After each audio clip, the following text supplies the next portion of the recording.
साल था 1812 का, जब एक एडवेंचरर अरब डेजर्ट में रास्ता भटक गया।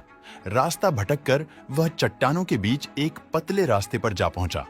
उसके दोनों तरफ ऊंची चट्टानें थीं और बीच में एक संकरा रास्ता था, जिसमें एक इंसान के अलावा शायद ही कोई गुजर सके। वह आगे बढ़ता गया। फिर उसके सामने कुछ ऐसा दिखा जिसे देखकर उसकी आंखें फटी की फटी रह गई। उसके मुंह से अचानक ही निकल गया, खजाना। जी हां, क्योंकि इस एडवेंचरर ने खोज लिया था एक ऐसा शहर जो 2000 से भी ज्यादा साल पुराना था। कौन सा था यह शहर और कौन था वह एडवेंचरर जिसने अरब के रेगिस्तान में इस शहर को खोज निकाला? आइए जानते हैं।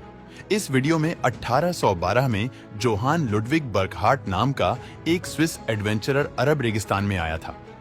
यह पहली बार नहीं था जब वह किसी एडवेंचर पर निकला था, मगर इस बार की जर्नी बेहद खास थी। उसके सामने लाइमस्टोन के पहाड़ पर बना हुआ एक आलीशान स्ट्रक्चर था। अगर इसकी लोकेशन की बात की जाए तो यह दक्षिणी जॉर्डन में एक प्राचीन संरचना थी। अब सवाल यह था कि इस वीरान रेगिस्तानी भूमि पर इसे आखिर किसने और क्यों बनाया था? यकीनन यह सवाल हैरान कर देने वाला था। अगर इस स्ट्रक्चर की बात की जाए तो यह 127 फीट ऊंचा था, जिसे पहाड़ को तराश कर बनाया गया था। इसे अल खजाना कहा जाता है। अल खजाना यानी एक ऐसी जगह है जहां पर खजाना रखा जाता है, लेकिन यह किसी खजाने से कम नहीं है, क्योंकि शानदार पिलर्स पहाड़ के बॉटम से उभरते हैं और उनके टॉप पर बहुत ही खूबसूरती से तराशे गए डिजाइन बने हुए हैं। इसमें एक बहुत बड़ी एंट्रेंस बनी हुई है जो एक बड़े कमरे की ओर जाती है। हालांकि यह कमरा बाहर से जितना डिजाइन वाला है, अंदर से बिल्कुल प्लेन है। यहाँ केवल पत्थर की नक्काशी दिखाई देती है। जैसे ही स्विस एडवेंचरर ने इसे देखा, वह हैरान रह गया, पर उसका मन नहीं भरा था। उसने चट्टानों में और भी गहराई में जाने का फैसला किया, क्योंकि उसे समझ आ गया था कि वह इतिहास के खोए हुए शहर के बेहद नजदीक पहुंच चुका है। पर वह जितने आगे जा रहा था, आगे जाकर उसकी हैरानी लगातार बढ़ती जा रही थी, क्योंकि यहाँ 6000 लोगों के बैठने के लिए एक खूबसूरत सा थिएटर था, जिसे पत्थर को तराश कर बनाया गया था।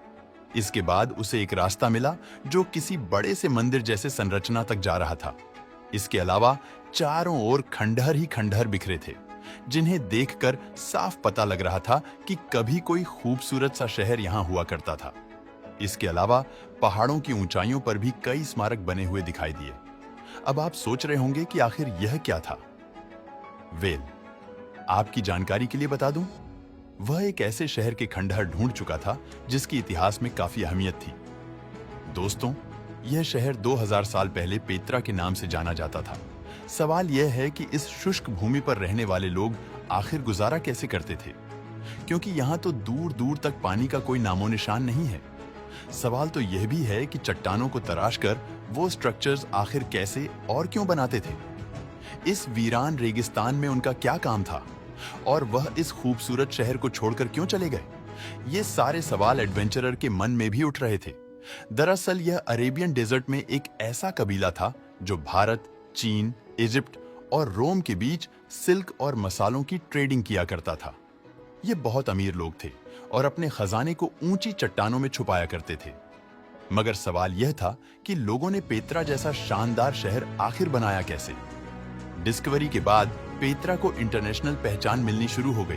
अब दुनिया भर के आर्कियोलॉजिस्ट और हिस्टोरियन यहाँ आने लगे ताकि इस प्राचीन रहस्य को सुलझाया जा सके, क्योंकि 127 फीट ऊंची कंस्ट्रक्शन, वह भी पत्थर को तराश कर बनाना, कोई मामूली बात नहीं बल्कि बेहद खास बात थी। पर यह बनेगा कैसे? वेल, इसके लिए वर्कर्स ने जरूर कोई टेम्पररी स्ट्रक्चर खड़ा किया होगा, ठीक वैसे ही जैसे आजकल बिल्डिंग बनाते वक्त मचान बनाया जाता है ताकि वर्कर्स खड़े होकर काम कर सकें। मगर हैरानी की बात तो यह है कि अलगजाना ही नहीं बल्कि पेत्रा में दूसरे स्ट्रक्चर्स पर भी ऐसी कोई निशानियां नहीं थीं जो उसके कंस्ट्रक्शन के बारे में जानकारी दे। लगातार रिसर्च होती गई और बहुत सारे एक्सपेरिमेंट्स के बाद रिसर्चर्स को कुछ ऐसा मिला जो इस कंस्ट्रक्शन के बारे में जानकारी देता था। दरअसल यहाँ पर एक इनकम्प्लीट स्ट्रक्चर था जिसमें इसके निर्माण का रहस्य छुपा हुआ था। इस इनकम्प्लीट स्ट्रक्चर को देखकर ऐसा लगता है कि यह स्ट्रक्चर केवल ऊपर का हिस्सा है और बाकी नीचे का पत्थर काटा ही नहीं गया। इससे पता चलता है कि यहाँ के लोग किसी स्ट्रक्चर को ऊपर से बनाना शुरू करते थे और धीरे धीरे नीचे की ओर आते थे। यानी अल खजाना की कंस्ट्रक्शन में भी कुछ ऐसा ही हुआ होगा। इसके लिए वह पहले बाहर वाली चट्टानों पर चढ़े होंगे और फिर हॉरिजॉन्टल शाफ्ट लाइमस्टोन के पहाड़ में खुदाई करते होंगे, ताकि शाफ्ट के अंदर खड़े होकर पिलर्स और अलग अलग डिजाइन तराशे जा सकें और फिर धीरे धीरे नीचे बढ़ते होंगे। इस तरह से जब ऊपर का स्ट्रक्चर बन जाता होगा तो फिर बारी आती होगी नीचे की। हालांकि तब तक नीचे पत्थरों का बहुत ज्यादा मलबा जमा हो जाता होगा, जिस पर चढ़कर बाकी का काम काफी आसानी से हो जाता होगा। यह सुनने में काफी इंटरेस्टिंग लग रहा है ना? मगर आप जानकर हैरान रह जाएंगे कि दुनिया भर में जितने भी आर्कियोलॉजिकल साइट्स पर कंस्ट्रक्शन मिलते हैं, उनमें यह तरीका कहीं और नहीं देखा गया था।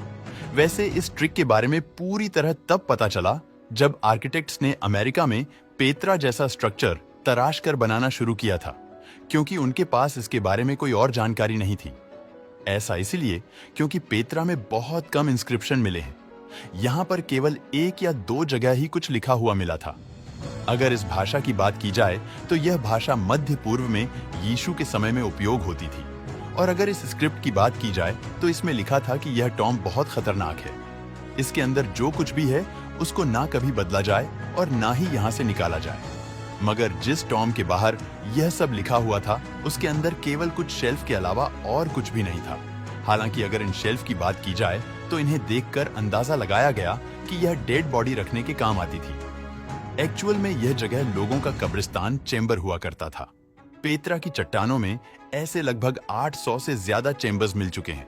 हालांकि स्टार्टिंग में यह समझा जाता था कि शायद यह शहर कोई कब्रिस्तान था, मगर बाद में पता चला कि यह कब्रिस्तान नहीं था, क्योंकि रिसर्च में यहाँ कुछ ऐसे सबूत मिले जो यहाँ जिंदा लोग होने का इशारा करते थे।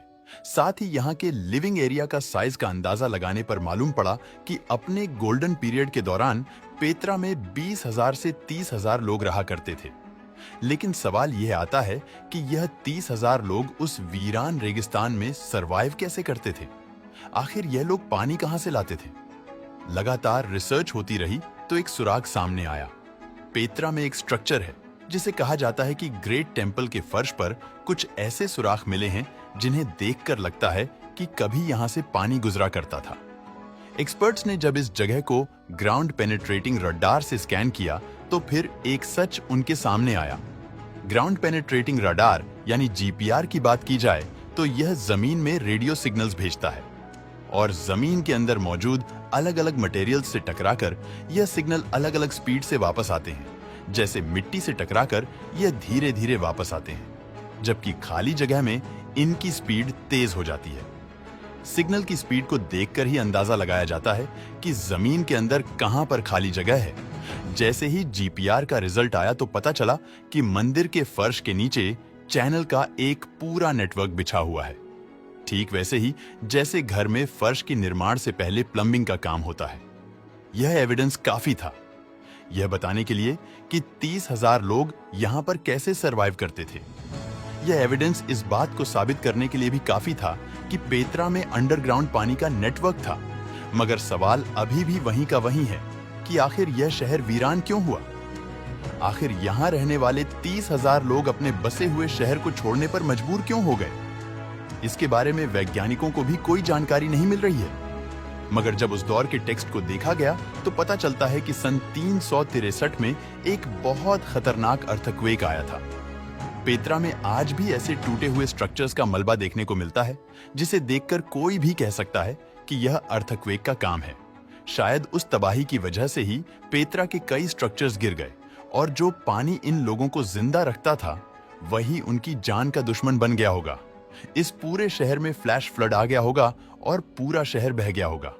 इसके बाद में कुछ इंफ्रास्ट्रक्चर बच गया जो आज खंडहरों के रूप में है। अब न तो यहाँ पर पानी बचा था और न ही कोई सिस्टम, इसलिए ट्रेडर्स ने अपना रास्ता बदल दिया और शहर के लोग आहिस्ता आहिस्ता दूसरे शहरों में चले गए। इस तरह से पेत्रा का अंत हो गया। हालांकि आज पेत्रा को यूनेस्को वर्ल्ड हेरिटेज साइट का दर्जा मिला हुआ है। दोस्तों, वीडियो पसंद आया हो तो लाइक और शेयर करें